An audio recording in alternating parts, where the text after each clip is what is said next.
जी एक मरतबा फिर खुशामदीद रोशनी में, और रोशनी आप देख रहे हैं उज़मा ज़ैदी के साथ। अंबर को कराची से भी रोशनी में शामिल कर लेते हैं। अस्सलाम वालेकुम अंबर। वालेकुम सलाम। कैसी हैं आप? ठीक ठाक हैं? बहुत शुक्र। आप सब कैसे हो? मैं बिल्कुल ठीक ठाक हूँ। आज मुझे बहुत खुशी इस बात की हो रही है कि मैं आज आपकी स्कॉलर साहिबा को फिर देख रही हूँ स्क्रीन पर। हाय हाय माशाल्लाह। और मैं चाहूंगी, और मेरा दिल है, मेरे दिल के अंदर एक दुआ है कि रमजान शरीफ बाबरकत महीना आने से पहले ये रोशनी प्रोग्राम इतनी तरक्की कर ले कि ये स्कॉलर और आप वापस दीन की तरफ लोगों को इतना कुछ बताएं कि लोग अपना बाबरकत महीना बहुत अच्छी तरह गुजारें। इंशाल्लाह रमजान की दुआएं अभी से आनी शुरू हो गई हमारे लिए। बात आपसे एक और कहूंगी।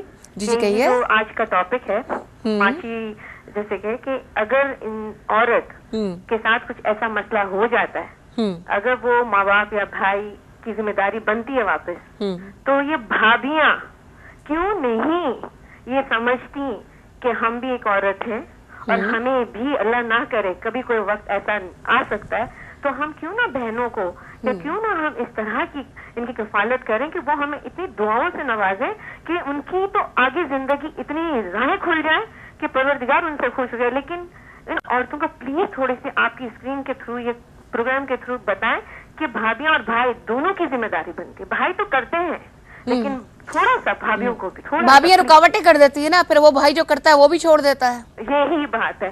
और दूसरी बात ये भी कहूंगी, जिन बच्चियों के साथ ये वाकये होते तो खुदारा वो बच्चियां उनकी लाइफ में इंटरफेरेंस ना करें। अगर वो कफालत करते हैं तो फिर मत करें, क्यों कि फिर दिल खराब इसी तरह होते हैं। बहरहाल बहुत अच्छा प्रोग्राम है, आप इसका जवाब जरूर दीजिएगा और मेरी दुआएं आपके प्रोग्राम के लिए इंशाल्लाह और तरक्की दे और हम सब इससे फैल जाओ।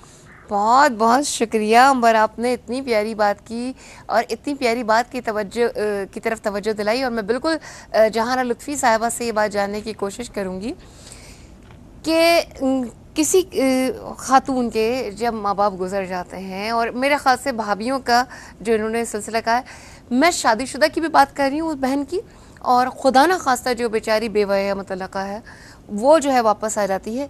इस मामले में ये कोई ढकी छुपी बात है ही नहीं कि उसमें भाभीियों का रवैया क्या होता है। और वो अगर भाई का खून जोश भी मारता है कुछ करने के लिए तो वो उकसाया जाता है कि भाई तुम तो नहीं हो उसके जिम्मेदार। ये बताइए कि अगर माँ बाप नहीं है तो उस औरत की कफालत किसकी जिम्मेदारी है? नहीं, ये इतनी प्यारी इन्होंने बात की और बड़ा अच्छा इजाफा किया इस प्रोग्राम के अंदर।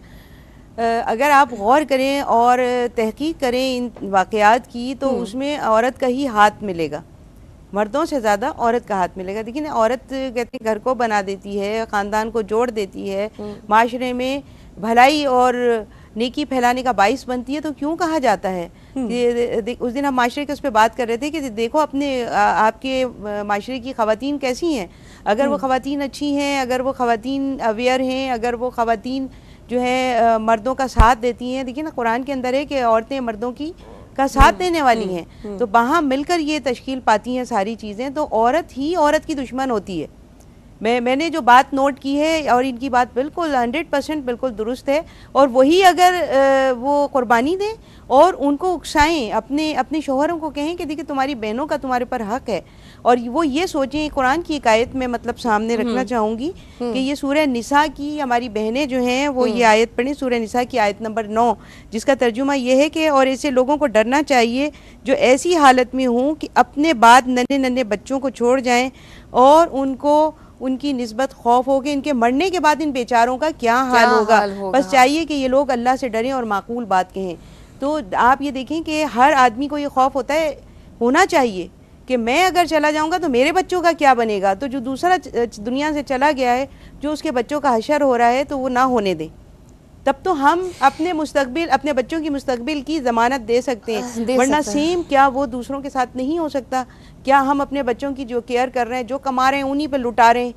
यानी अगर हम उनको जितना मुमकिन हो सकता है सोने का निवाला खिलाने की कोशिश कर रहे हैं, दूसरे को हम एक सही जो सूखी रोटी है वो भी देने के मतलब वो नहीं है, आप जिम्मेदार नहीं है। तो आप ये सोचिए कि ये कितनी यानी गहरी बात है जो कुरान ने हमें बताई है। कितनी प्यारी निसा की आयत नंबर 9 और 1 से लेके, सूरह निसा की 1 से लेके और आयत नंबर जो है वो तकरीबन मैं कहती हूँ कि 12-13 तक पढ़ें जो पूरा कानून विरासत आया है उसके अंदर मर्द और औरत दोनों के लिए अल्लाह ताला ने जो तकसीम फरमाई है, तो उसका मकसद भी ये है। यतीम बच्चों की किफ़ालत की जो जिम्मेदारी और उसकी जो फजीलतें बयान हुई हैं, उसका सारा मकसद ये है।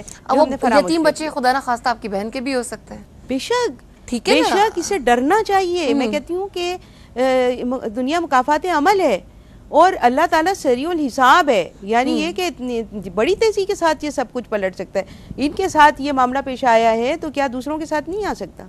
इसी की वजह है कि आज हमारे यहाँ इतनी बच्चियाँ घरों पे बैठी हुई हैं कि उनकी अब उम्रें ऐसी हो गई हैं कि उनका कोई पुरसाने हाल नहीं है। बस यहाँ पर जहां लुत्फ़ी साहिबा मैं आपसे जानना चाहती हूँ कि चलें, ये तो किसी का भाई, अगर माशाल्लाह अल्लाह ताला सबके भाइयों की उम्र को लंबा करे, मेरे भाइयों की भी उम्र को लंबा करे, आपके भाइयों की भी, लेकिन ये कि अगर किसी के भाई नहीं है तो फ़र्ज़ करें ऐसा माँ बाप नहीं है, भाई नहीं है, या जैसे कोई इनसे बड़ा भाई ऐसा कोई नहीं था उस तरह उस वक्त कि जी कोई कर पाता, इस तरह की बच्चियों पर, इस तरह की लड़कियों पर दीन इस्लाम के हवाले से आप बताइए, फिर वो कौन से लोग होंगे कि ये तो चले एक बड़ी स्ट्रॉन्ग नर्व्स की खातून थी, इसने अपने आप पर काबू पाया और बहन भाइयों को लेकर निकल गई। मुश्किल काम है। हर लड़की अगर ज़रूरत नहीं कि इतने स्ट्रॉन्ग नर्व्स की खातून हो और वो नहीं इस तरह मुकाबला कर पाए, तो वो माशरे में वो कौन से जिम्मेदार फ़र्द हैं, वो कौन से लोग हैं जिन पर जिम्मेदारी आयद होगी ऐसे बच्चों की? देखिए कुरान करीम में जो ये है ना कि बेअय्य ज़मीन क़ुतिलत, किस जुर्म की पादाश में कत्ल की गई, तो वो सिर्फ उस बच्ची के लिए नहीं है जिसको ज़मीन में दफन कर दिया गया। जो ज़मीन के ऊपर लड़कियां हैं, हाँ, और जो जिंदा दरगोर हैं, क्या उनके बारे में सवाल नहीं होगा कि तुम्हें किस वजह से, किस जुर्म की पादाश में तुम्हारे साथ ये सलूक हुआ है? तो उसमें एक तो अपनी किफ़ालत में लेने का, देखिए ना, जो बहुत बेहतरीन तरीका ये है कि ऐसी बच्चियों को तलाश करना कि जो मतलब इस हेल्पलेस हों और उनके साथ निकाह करना, ये यानी एक बहुत ही अजर और सवाब का बाइस है। हमारे यहाँ देखते हैं कि धन दौलत हो, माँ बाप हो, वेल ऑफ हो, ये है वो है, सारी चीज़ें देखने के बाद उस बच्ची से रिश्ता किया जाता है। और जो यतीम बच्चियाँ होती हैं, या कहना चाहिए कि जिनके सर पे माँ बाप नहीं होते हैं, उन बच्चियों को अपनी किफ़ालत में लेने की कोई कोशिश करता ही नहीं है। पहली बात तो ये। दूसरा ये कि ये ज़रूरी नहीं है, कुछ लोग ये भी कहते हैं कि जी जो यतीम ऐसी इस तरह की ख़वातीन हैं और वो अपने पैरों पे खड़ी हैं, ठीक है ना, तो उनसे निकाह कर लिया जाए और वो अपने पैरों पे उसी तरह खड़ी रहें और उसी तरह अपनी किफ़ालत भी करती रहें, माशी जिम्मेदारी भी निपटाती रहें। चले हम उनकी सरपरस्ती करेंगे तो किस लिहाज से सरपरस्ती हुई, सवाल ही पैदा होता है। फिर ये बेवाओं के हुकूक कहाँ गए, कहाँ चले गए? मिसेस सलीम को लाहौर से शामिल करते हैं। अस्सलाम वालेकुम जी, कैसी हैं आप?